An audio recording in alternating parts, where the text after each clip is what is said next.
안녕하세요. 올랜도 킴입니다. 오늘은 반도체에 관해서 좀 말씀을 드리겠습니다.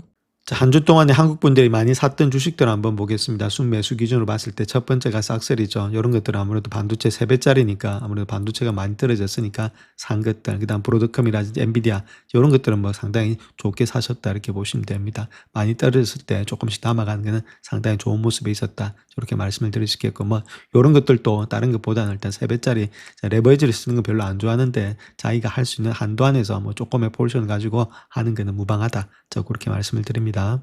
자, 그렇다면 싹스 구성 종목들을 봐야 되겠죠. 우리가 ETF를 보실 때는 그 안에 있는 종목들이 어떻게 구성되고 있는지, 자, 그것이 더욱더 중요하다. 이렇게 말씀드릴 수 있겠고, 그렇다면 반도체하고 반도체 머티리얼스 있죠. 반도체 장비. 자, 그렇게 나눠질 수 있는데, 자, 반도체가 77.52%고, 자, 반도체 장비가 22.48%입니다. 자, 그러니까 요렇게 나눠지고 있다. 그래서 가장 중요한 것은 반도체가 되겠죠. 그렇다면 반도체 안에서 시총이 높은 것들이 이렇게 차지하고 있는데, 퍼센테지가 높은 게 가장 많은 것이 7.87%로서 브로드컴, 그 다음 엔비디아, AMD, 퀄컴, 그 다음 마이크론 테크놀로지, 인텔 이렇게 있다 이렇게 보시면 되겠고, 자, 그 다음 텍사스 인슈먼트, 말베란지, 레미리설시, 그 프라임 머티리얼스 이렇게 있죠. 한 요 정도만 알고 계시면은 우리가 일단은 지금 반도체 삭스 안에 있는 모든 종목은 알고 있다. 저 그렇게 말씀드리겠습니다. 자, 그렇다면 거기서 우리가 봐야 될 것이 싹스 있죠. 싹스 중에서 반도체 중에서 가장 일단 잘 나가는 종목, 즉 주도주가 어떤 거냐, 그건 알고 있어야 되겠죠. 그걸 갖다 YTD 기준으로 봤을 때 현재 1월 1일부터 시작해가지고 현재까지입니다. 가장 잘 나가는 종목은 역시나 마이크론 테크놀로지다 이렇게 보시면 되겠죠. 그래서 MU가 지금 200%가 올라갔다. 그냥 상당히 많이 올라갔고, 그 다음 램 리서치 있죠. 그 다음 반도체 장비도 많이 올라갔다는 겁니다. 반도체 장비가 1위, 2위, 램 리서치, 그 다음에 인텔이 많이 올라갔죠. 인텔은 어디까지나 정부 때문에 많이 올라간 거고 트럼프가 밀어주니까 쓸 적은 없는데 앞으로 일단 성장성 때문에 달리고 있다. 자, 그 다음에 AMD가 76%, 어프라임 머티리얼스가 56%. 자, 거의 다 반도체 장비가 거의 두 개를 다 앞지르고 있죠. 그 다음에 브로드컴이 46%, 엔비디아가 30%, 그 다음에 퀄컴, 그 다음에 텍사스 인스트루먼트라든지 마벨 테크놀로지는 별로 일단 잘 못 가고 있다. 마이너스 폭이 나타나고 있죠. 자, 그런 가운데 있기 때문에 지금 이제 가장 잘 달리고 있는 종목은 일단은 마이크론 테크놀로지구나. 자, 그렇게 보시면 되겠죠. 그래서 이런 식으로 지금 구성이 되어 있다는 것과 누가 일단은 주도주인지는 알고 계시는 것이 우리가 싹스 하는 데 있어서 가장 중요하다. 이렇게 말씀을 드립니다. 자, 특별히 2020년도가 AI 슈퍼 사이클에 아무래도 정점이 좀 되지 않겠는가. 자, 그렇게 볼 수가 있겠습니다. 그래서 그때 자체에서 주가가 아직까지 좀 많이 상승할 수 있는 상승이 여력이 있다는 거겠죠. 그래서 그 내용들을 한번 보게 되면은 특별히 글로벌 시장의 규모가 전망이 아무래도 큰 폭이 늘어날 것으로 보여지고 있다. 사상 최대의 한 8,500억 달러 정도에 육박하지 않겠는가. 그 이유는 메모리 반도체, HBM 이런 것 덕분이다. 그렇게 말할 수 있겠죠. 그래서 연평균 성장률 한 14.2%로서 우리가 바라보고 있다. 이렇게 지금 현재 이야기를 하고 있습니다. 자, 그렇다면 반도체 지수에 일단 구성 요소가 조금씩 변화되고 있다는 겁니다. CPU 중심에서 AI 가속기에 GPU, NPU의 파운드리 중심으로 가중치가 재편이 되고 있다. 이렇게 말씀을 드릴 수 있겠고, 그런 가운데 있기 때문에 섹터별의 시가총액 비중이 조금씩 늘어나고 있다. 그래서 AI에 있어서는 아무래도 컴퓨팅 연산 쪽에 있죠. 그는 엔비디아하고 AMD가 되고 있다. 이렇게 말씀드릴 수 있겠고, 40% 이상을 견인하고 있다. 2010년도에도 꺾이지 않을 전망이 있다. 이렇게 말씀드릴 수 있겠습니다. 그 다음 파운드리 보시면 생산 쪽이죠. TSMC라든지 인텔, 역시나 마찬가지로 TSMC가 2나노 공정 양산이 시작된 해가 2020년도다. 이렇게 말씀을 드릴 수 있겠고, 다른 것보다도 공장의 지배력으로 인해서 파운드리 섹터 이익률이 사상 최고치에 근접하겠다. 자, 그것이 일단 파운드리. 자, 그 다음 메모리한지 스토리지도 마이크론 테크놀로지가 되고 있고, 또 연결성에 있어서는 아무래도 브로드컴하고 마벨 이런 것들이 되지 않겠는가. 그렇게 볼 수 있겠죠. 연결성에 있어서 요거는 이퀴먼트고, 이퀴먼트는 뭐 지금 램 리서치 같은 거 있겠죠. 그래서 연결에서 있어서도 가장 중요한 것이 광통시라든지 맞춤형 에이징 이런 수요 폭증으로 인해서 숨겨진 승자가 되지 않겠는 것이 브로드컴이 되겠다. 이렇게 말씀드릴 수 있겠죠. 그래서 이런 것들이 조금은 섹터별의 시가 총액이 조금씩 비중이 조금씩 달라지고 있다. 이렇게 말씀드립니다. 자, 그렇다면 2020년 실적 전망에 대해서도 한번 보겠습니다. 자, 엔비디아 같은 경우에 있어서는 2010년도입니다. 자, OP 마진이 62% 영업이익률 마진입니다. 그 다음을 또 보시던 매출 같은 것도 성장률이 22%나 증가된다. 자, TSMC도 매출의 성장률이 18%, 영업이익률이 지금 45%, 그 다음에 지금 브로드컴 같은 경우에는 15%의 매출 성장률에 영업이익률이 38%, AMD도 마찬가지로 19%의 매출 성장률에 영업이익률이 25%, 그 다음 마이크론도 마찬가지로 25% 매출의 성장률에 영업이익률이 30%나 되고 있죠. 그래서 이런 종목들이 이 정도로 늘어난다는 것은 다 두 자릿수 이상이죠. 매출의 성장률과 영업이익률 자체가. 자, 그렇다면 주가는 달릴 수가 있다. 이렇게 우리가 말씀을 드리겠습니다. 자, 그래서 위에 차트를 토대로 성장성과 수익성의 매트리스를 한번 보겠습니다. 요거 자체 위로 가면 갈수록 요거 영업이익률이 좋아지는 거고, 옆으로 가면 갈수록 매출의 성장률이 좋아지는 건데, 자, 매출의 성장도 좋고 영업이익률도 좋은 것은 엔비디아다 이렇게 보시면 되겠죠. 단년 선두를 달리고 있다. 자, 그다음 TSMC도 마찬가지로 매출의 성장률인지 이익의 성장률도 좋죠. 자, 그런 가운데 있고, 자, 요거 자체는 아무래도 마이크로는 매출은 좋은데, 자, 이익은 별로 없다. 이렇게 보시면 되고, 그럼에도 불구하고 뭐 30%입니다. 얘들 비해서 없다는 거지. 일반적인 회사에 비해서는 상당히 많다는 겁니다. 자, AMD도 마찬가지로 지금 이제 매출의 성장률은 조금밖에 안 되고, 영업이익도 조금밖에 안 된다. 이렇게 보시면 되겠죠. 일단 브로드컴 같은 경우는 영업이익률은 많은데 매출의 성장률은 그렇게 많지는 않다. 자, 그런 가운데 있는데, 자, 그럼에도 불구하고 일단 요쪽에서 본다면 뭐 아무래도 일단 지금 이제 엔비디아가 가장 잘 나가고 있죠. 그다음 TSMC 요 정도로 꼽을 수가 있다. 이렇게 말씀을 드릴 수 있는데, 이거는 요 회사들 안에서 비교한 거고, 자, 그럼에도 불구하고 아무래도 좀 반도체 주는 더 많이 갈 수가 있다. 이렇게 말씀을 드리겠습니다. 자, 우리가 TSMC의 2025년도 3분기의 매출을 봤을 때 여기도 마찬가지죠. 계속해서 늘어나고 있는 것은 지금 이제 HPC 쪽 고성능 컴퓨팅 그쪽 분야가 계속해서 늘어나고 있다는 겁니다. 5나노, 3나노 그 밑에가 상당히 많이 일어나면서 60% 이상을 차지하고 있죠.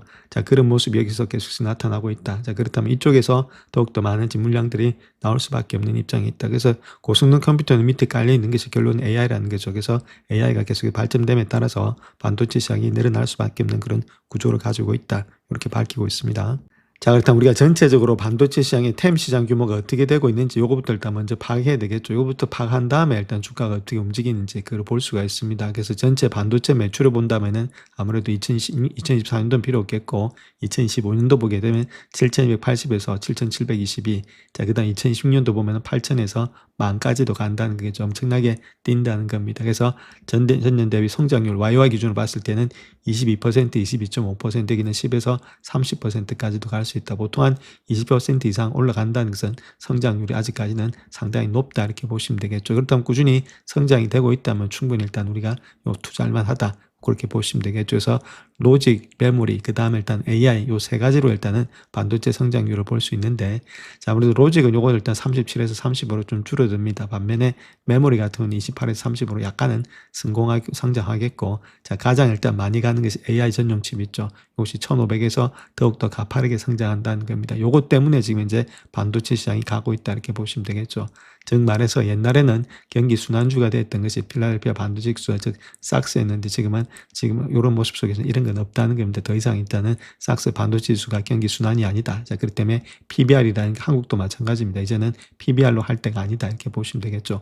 PR로 일단은 지금 이제 삼성전자, SK하이닉스를 고쳐서 이렇게 배수를 매겨야 된다. 밸류에이션 할 때 그런 모양이 되고 있다는 거겠죠. 그래서 지금은 아무래도 이렇게 가파른 상승의 성장 속에 있기 때문에 AI 전용이 충분히 우리가 할 수가 있다. 이렇게 먼저 말씀을 드리겠습니다. 자, 그렇다면 우리가 먼저 봐야 될 것이 평균 매출의 전망치 있죠. 그것이 2010년도, 2017년도가 어떻게 되냐 이게 중요한 거니까. 그래서 매출의 전망치를 본다면은 피지컬 이어 2016년도가 2,114에서 2,132억, 그 다음에 일단 3,007억까지도 늘어난다. 약 42에서 63%까지 성장이 예상이 된다. 이렇게 보시면 되겠고. 자, 그 다음 EPS 전망치 역시도 4.64달러에서 4.69 정도인데 여기는 7까지 뛰고 있죠. 강력한 수익성이 유지가 된다는 겁니다. 자, 반도체에서 가장 중요한 수익성이 엄청나니까 자, 그만큼 뛴다는 거죠. 이게도 뭐 한 60% 이상이 50% 이상이 뛴다는 이야기가 되겠고. 자, 데이터 센터의 매출 비중이 중요한데 85% 이상. 자, 그 이상의 상승이 계속해서 지속이 된다는 것들. 자, 그러면서 블랙웰이라든지 루빈 이런 것들이 수요가 계속해서 일어난다는 것들. 자, 그 다음 GP 마진이 있죠. 마진 자체가 74에서 75%. 그래서 75%를 6년도, 7년도에도 유지하고 있다. 고부가치 실리콘이 비중이 확대되고 있다. 자, GP 마진이라든지 EPS 전망치, 매출의 전망치가 다 뛰고 있죠. 자, 그렇다면 주가가 가는 데는 큰 무리가 없다. 이렇게 말씀을 드립니다. 자, 그렇다면 시총이 큰 기업들 한번 보겠습니다. 엔비디아가 4.4달러 정도 되고 있고 180달러, 그 다음에 25배수 정도 받을 수 있으니까 아직까지 저렴하다 이렇게 보시면 됩니다. AI, GPU라든지 쿠다, 네트워킹이 기술의 주요 분야다. 그 다음 브로드컴이 1.6T 정도 되고 있죠. 시총이. 그 다음에 $340, 33배수니까 요 적당한 지금 이제 배수를 받고 있다. 맞춤형 ASIC이라든지 네트워킹 소프트웨어다. 이렇게 보시면 되겠고, TSMC도 지금 시총 1.17 정도 되고 있는데, 주가는 288불, 그 다음에 23배수니까 이것도 뭐 그렇게 나쁜 편 아니죠. 그 다음에 첨단 파워들이 2나노라든지 코버스 이런 것들 하고 있고, 자, ASML도 마찬가지입니다. 시총이 0.4 정도 되고 있고, 주가는 상당히 많죠. $1,056, 35배수니까 조금은 고평가되어 있다. 아니면은 지금 이제 적정한 수준이다. 이렇게 보시면 됩니다. EUV라든지 UV 노광 장비를 생산하는 업체고, AMD 마찬가지입니다. 지금 이제 0.35 정도 되고 있는데, 요거는 38배수니까 조금은 고평가되어 있을 수도 있다. 이렇게 보시면 되겠죠. GPU, CPU까지 다 하고 있는 회사죠. 자, 마이크론 한번 보겠습니다. 0.3으로서 지금 7배수 정도 받고 있고, HBM, NVDM, 랜드를 하고 있다. 자, 지금 저렴한 평가를 받고 있는 것은 아무래도 마이크론 이런 것들, 자, 그 다음 TSMC 마찬가지고, 엔비디아 이런 것들은 아직까지는 좀 저평가되어 있기 때문에 이런 종목들은 더 갈 수가 있다. 이렇게 말씀드립니다. 물론 다른 종목도 갈 수 있는데, 자, 가는 데 있어서는 조금 밸류에이션에 부담은 있다. 이렇게 말씀드립니다. 자, 브로드컴 짧게 한번 보겠습니다. 컨센서스 등급을 갖다가 지금 이제 매수라든지 강력 매수로 주고 있다. 이렇게 보시면 되고, 목표 주가는 435불이니까 아직도 상승 여력이 많죠. 그 다음 AI 관련된 예상 매출 2015년도를 기준으로 했을 때는 $200억 이상이 되고 있다. 63%의 성장이 일어나고 있다는 겁니다. 자, AZ 같은 게 시장 점유율이 70%나 되고 있죠. 자, 그런 가운데이기 때문에 2010년도 매출의 성장률도 역시나 월스트리트 예상치 33%를 상회할 가능성이 높다. 자, 그 다음 주가는 달릴 수 있다. 그렇게 말씀드립니다. 자, 그 다음 또 마이크론 한번 보겠습니다. 마이크론이 2010년도 전망 한번 보게 되면은 아무래도 진짜 매출의 성장률은 50% 이상이 될 것으로 보여지고 있고, 예상 수익률의 성장률도 100% 이상 상당히 좋다는 이야기겠죠. 그 다음 HBM의 템 시장을 본다면 2025년부터 시작해서 2028년도까지 350억에서 1000억 달러가 되고 있다. 엄청나게 늘어난다는 겁니다. 자, GP 마진 역시도 56.8%로서 급격하게 확대되고 있다. 자, 그로 인해서 주가가 뛰고 있죠. 자, 기술적인 이정표에는 26년도 하반기에 HBM4에 갖다가 양산을 개시하겠다. 자, 그렇게 되고 있습니다. 그러니까 충분히 아직까지 달릴 수 있다. 이렇게 말씀드립니다. 자, 그 다음 또 TSMC 한번 보겠습니다. 아무래도 공정 로드맵에 있어서 2나노에 있어서 이런 것들의 GAA 양산이 본격화되고 있다는 것들, AI 가속기 수요의 성장률, 지금 CAGR 연평균 성장률 봤을 때 수년간에 40%의 지속이 전망이 되고 있다. 가격의 인상폭도 좀 많이 늘어나고 있죠. 그래서 고객사별끼리 좀 상이한 차이는 있겠지만 3에서 10%의 가격이 일어난다. 그렇다면 이 가격이 일어난다는 말은 아무리 이윤 이득도 많아지면서 GP 마진이 높아지겠죠. 제 P 레이셔도 지금 현재 25배수 정도 되고 있으니까 이건 옛날 건데 약간 밸류에이션의 매력도 있다. 전략적 강점에 있어서는 코어스 패키징의 독점적 지위란지 2나노를 선점하고 있다. 자, 그렇기 때문에 이런 것들은 다 주가가 반등이 된다. 이렇게 말씀드립니다. 자, 엔비디아도 한번 보겠습니다. 엔비디아 2017년도가 7.49 정도 되고 있고 2018년도는 9.68 정도 예측이 되고 있죠. 이 정도는 계속해서 EPS 증가가 될 가능성이 많이 있다. 이렇게 말씀드릴 수 있겠고, 자, 그렇다면은 그때 밸류에이션에 대해서 한번 보겠습니다. 자, 밸류에이션 값을 얼마를 줘야 될지.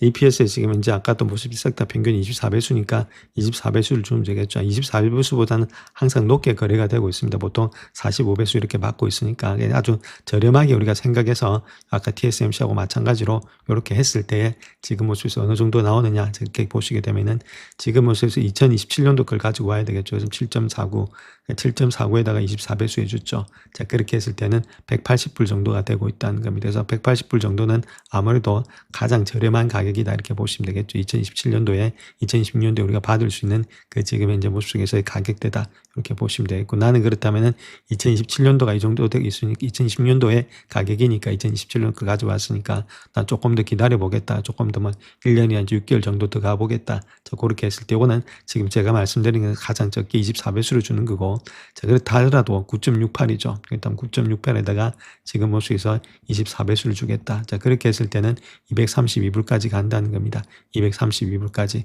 즉 말해서 2026년도에는 이 정도 가격을 내가 받을 수 있겠고, 180불 때 이건 아주 보수적으로 잡아서 그 다음에 2027년도 가면은 적어도 요 가격대는 충분히 갈 수 있겠다. 이렇게 볼 수 있겠죠.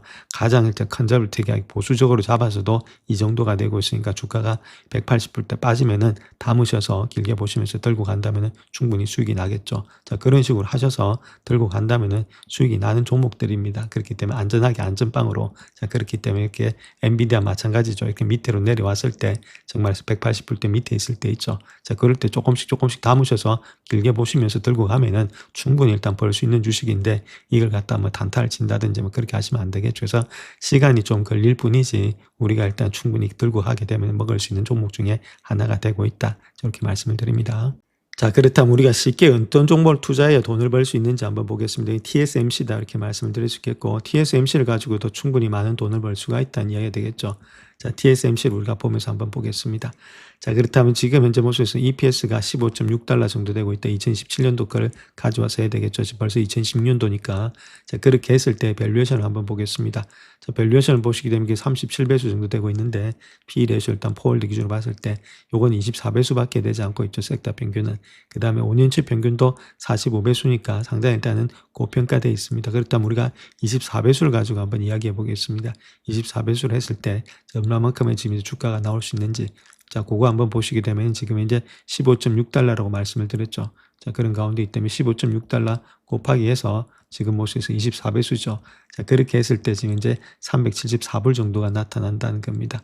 자, 그렇다면 374불이면은 한 이 정도 되고 있죠. 이 정도 되고 있으니까 지금 모습에서 올라갈 수 있는 확률을 본다면은 아무래도 퍼센트지로 따졌을 때 28%, 한 30% 가까이 올라갈 수 있다는 겁니다. 1억 내면은 3천만 원 정도를 벌 수 있다는 거죠. 내년 뭐 후반기라든지 중반기 그 정도 돼서. 자, 그렇다면 이런 주식을 갖다가 빠질 때마다 조금씩 사셔서 들고 가면은 충분히 먹을 수 있는데 어려운 주식을 할 필요가 없다는 겁니다. 이런 주식들 계속해서 가는 주식들 있죠. 자, 그런 주식들 하는 거 안전빵으로 해서 매출과 이익이 이렇게 증가되는 주식들 계속해서 가고 있는 주식들을 빠질 때마다 담으셔서 들고 간다면 충분히 수익이 많이 나는데 이런 주식들을 하지 않는 이유가 빨리 안 간다는 것, 그 다음에 중요한 거는 너무 느리다는 것, 그 다음에 일단 성장성이 느려서 주가가 가는데 오래 걸린다는 것, 그렇게 하다 보니까 못 하시는데 실질적으로 1년의 기간을 놓고 보게 되면은 나중 보면은 이런 주식들이 훨씬 더 많은데 심지어 효자 종목이 돼 있다는 겁니다. 흔들리지도 않고. 자, 그렇기 때문에 이런 종목들은 반드시 포트에 편입하셔서 들고 가자 이렇게 말씀을 드리겠습니다. 영상을 끝까지 시청해 주셔서 감사합니다. 영상이 도움이 되셨다면 구독과 좋아요 부탁드립니다. 감사합니다.